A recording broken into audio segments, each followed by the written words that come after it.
Hello and welcome to the It's Your Effin' Journey podcast. My name is Melissa Hemming, and if a life coach and a therapist had a baby, you would get me. I am so excited to be here with you today. And first, I want to share about the It's Your Effin' Breakthrough Club. We are ready to rock. We have been in for 2 weeks now.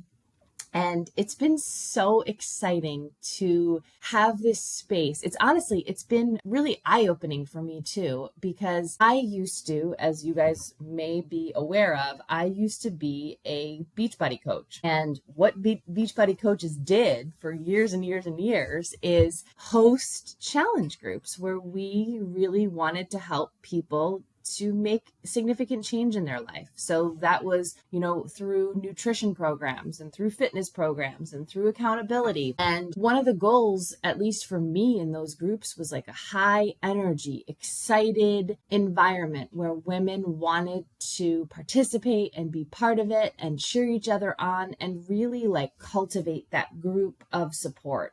And it was so funny because the other day I logged into the It's Your Effin' Breakthrough Club. And I said, no, it's a little quieter right now than it was when it first started. What can I do to hype it up? And I was so proud of myself because immediately I was like, hold up, Melissa, you are not a Beachbody coach anymore. You are stepping into this role of helper and healer, and this is an extension of your therapy practice. And is a therapy practice like hype and cheering and excitement? No, it's calm and it's supportive and it's caring. And I was really grateful for that sort of awareness, because I said, okay, this group is exactly what I want it to be.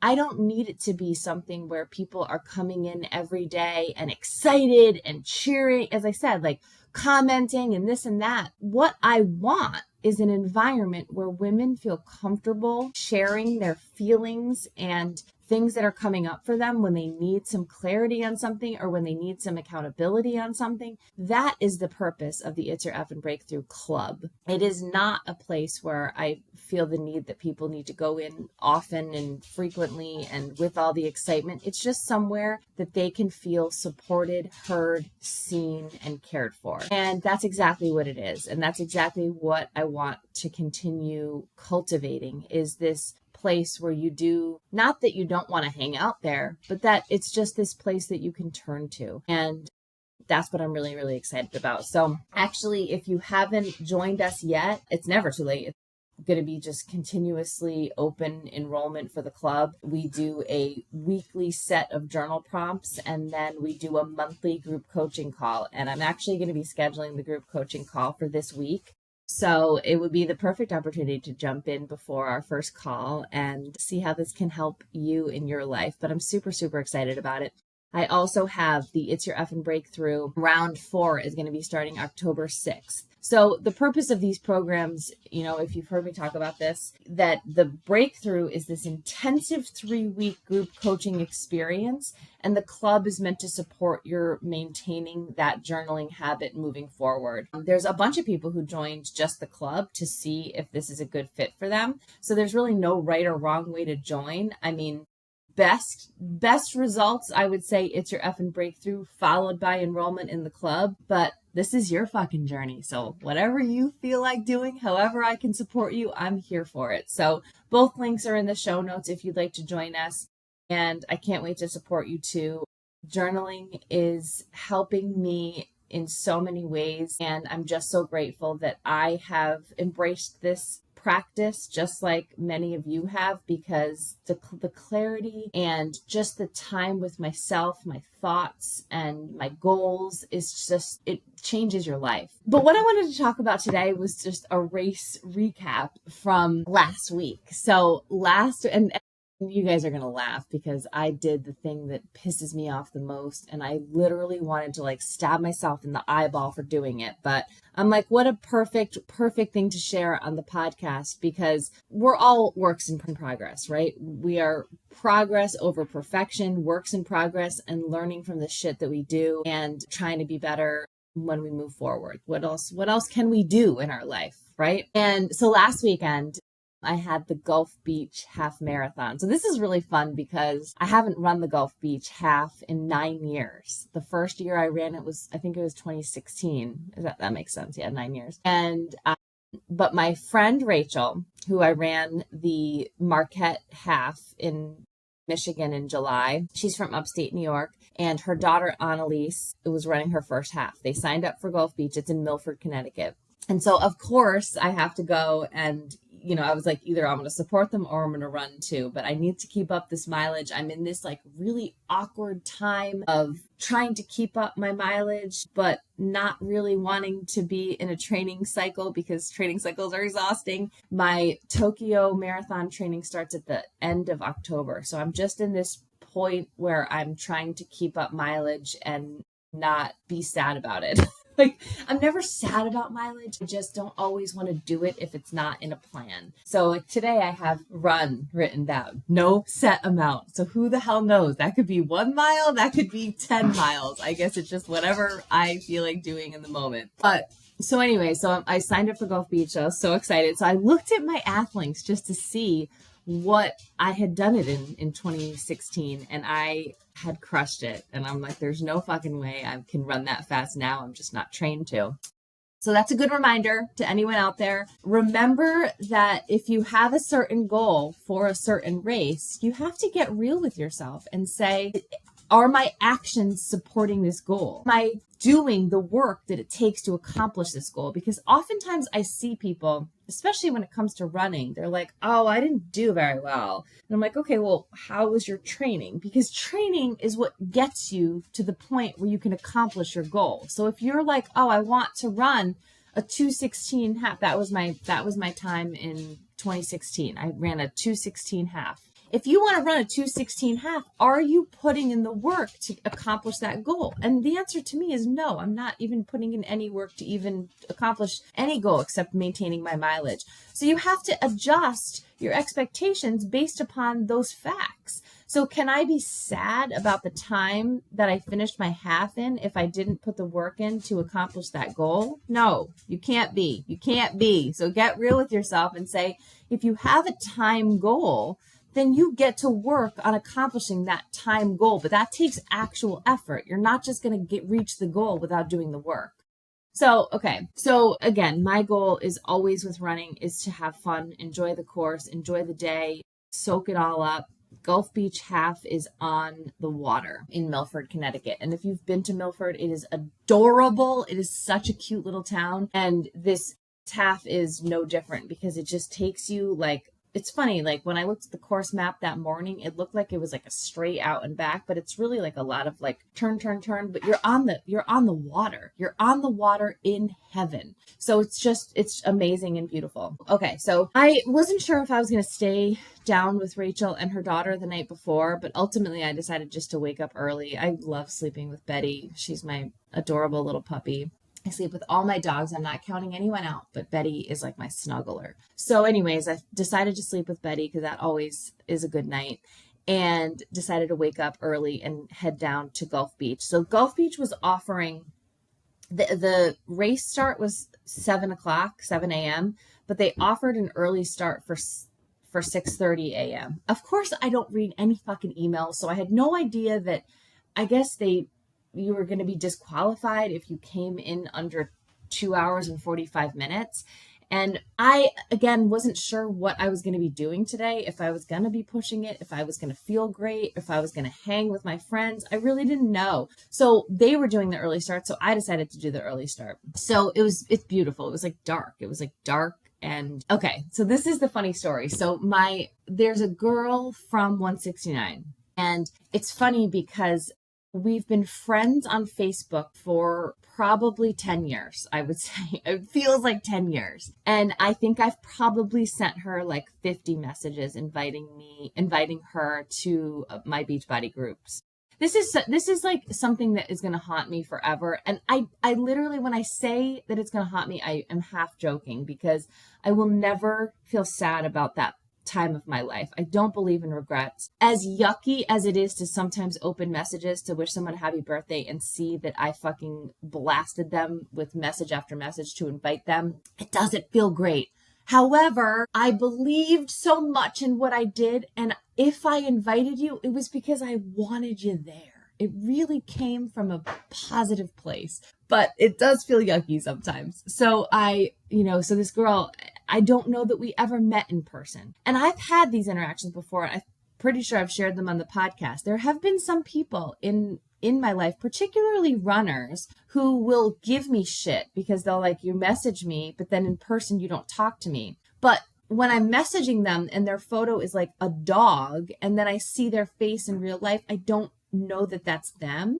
So I always sometimes going to races gives me anxiety because some people have said this to me before. And if you know me in real life, you can come up and say, "Hey, Melissa, I am so-and-so." And I would be like, "Oh my God, that's so exciting." I love when people come up to me and say, "Oh my God, I listened to your podcast," or "I've seen you on the internet," or "I've heard of you in 169, whatever it is.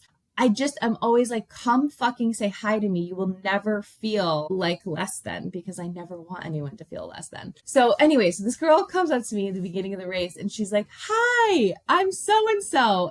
Immediately I know her name, but I am drawing a total blank on her face, which is just wild to me because, as again, we've been friends for like 10 years.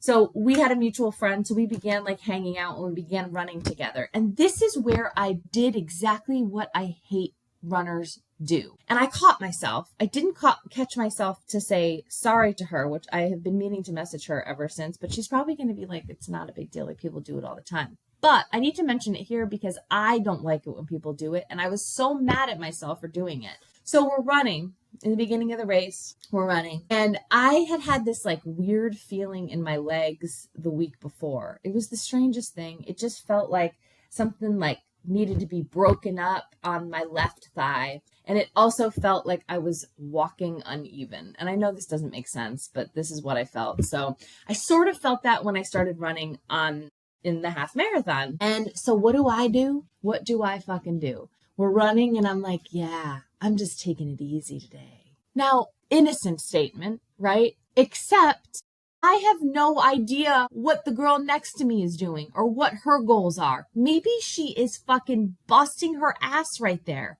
And I am running next to her being like, "I'm just taking it easy today. I'm just taking it all in, taking the sights in at my slow ass pace." Now, I didn't say that. But when you're saying that to another runner, that is what they're hearing. That when I am running and busting my ass in a race and the person next to me is like, "Oh, I'm just taking it slow. I'm taking it easy." I know that to that person, our pace that we're going at is not their typical pace, or it's not a pace that they're particularly proud of, or it's not a pace that they're busting their ass to. So I was so annoyed. I think I said it twice. And then I was like, "Melissa, you suck. You suck. This was your opportunity to not be a douchebag and not be an asshole and just not say anything. What does that need to be said that I'm going to be taking it easy over the boardwalk?" I was so annoyed. I was so annoyed with myself. So, I ran the race. Annalise and Rachel were so cute. So they have Rachel's husband passed away. I'm actually not sure how long it's been, so I don't want to say it incorrectly. I want to say over 10 years. Over 10 years. It's before I knew her, maybe even long, maybe 15 years. I hope I'm not way off with that. But so it's been her and her daughter since. And she, Rachel's remarried now and, all of that. But I just love when they are together. And so I didn't run with them. They were a little bit behind me, but I ran my race. I did my thing. I was sort of miserable, but I think when you're in this limbo period of training, running is just harder. And that's why when people are like, "How does running get easier?" It's through training. It's through being consistent. It's through putting yourself out there. And I do feel, for me, I know a lot of people don't train like I do per se. I just, when I'm in these periods of not training, I just feel like running is harder.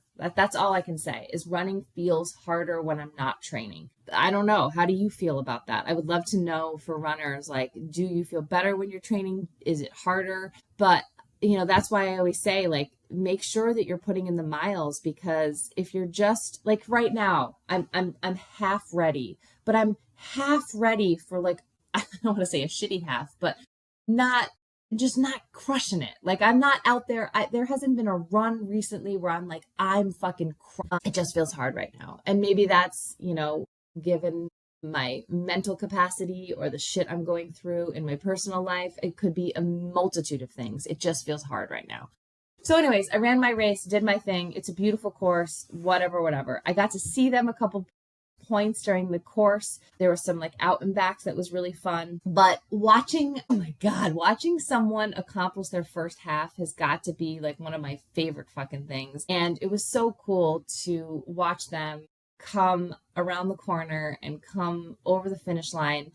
So emotional for me, because while I was watching them run, I walked back out to like cheer them in. So I saw them, and then they were coming through to the finish line, and I saw the most beautiful butterfly like pass over them. And I just thought of her husband / father, and that he was there to cheer them on. And it just was such a nice moment, to celebrate them, to celebrate like a mother and daughter doing it. And then it was so sweet because Annalise's boyfriend was there, and she was so emotional crossing the finish line.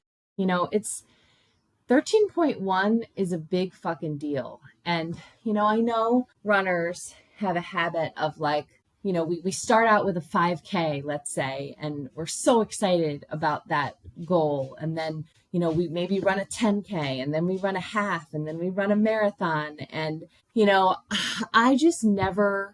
I never forget those milestones that are earlier on, like a half marathon. I will never forget my first 7-mile run, like the accomplishment that I felt, and that feeling, that I guess just the accomplishment, the exhaustion.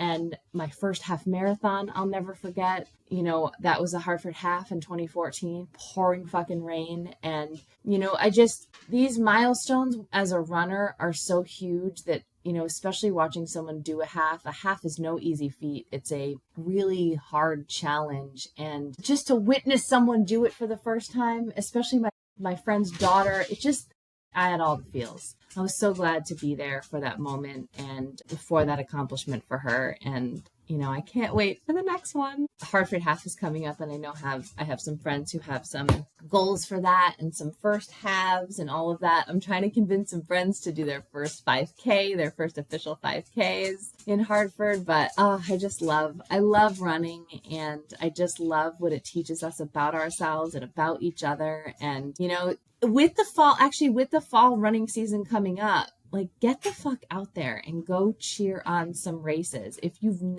there's like a local half marathon or any sort of race in your town, go and be a spectator. Being a spectator and cheering for people running, you have no idea the impact that you have on someone. That's why I always, like, even as loud as I am, as sick as I am of hearing my own voice sometimes, I am going to scream my head off, because it helps those runners out there, and it helps you. It's sort of like, volunteering. You give and you get, and you end up getting by giving, and it's amazing. So I love you guys. Thank you for being here. Hopefully, you can go run the Gulf Beach half now. I mean, it's fairly flat.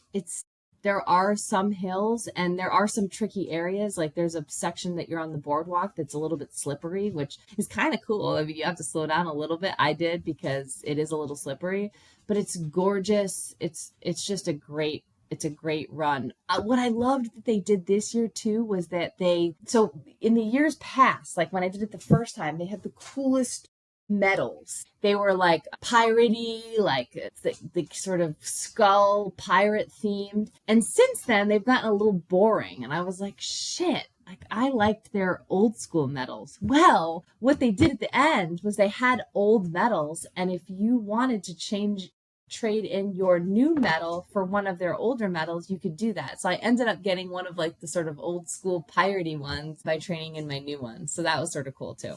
But now I'm just going to keep on plugging the miles until Tokyo training starts. And that makes me so scared. Like, Tokyo on my heart is probably the scariest thing right now. The flight, the being away for 10 days, all of it makes me so scared. But I know I can do it. I know I can do it. I'm going to do it. And this is amazing. So I love you guys. If you like this episode, send it to a friend, take a screenshot, share it in your stories. Thank you for being here. We'll see you soon.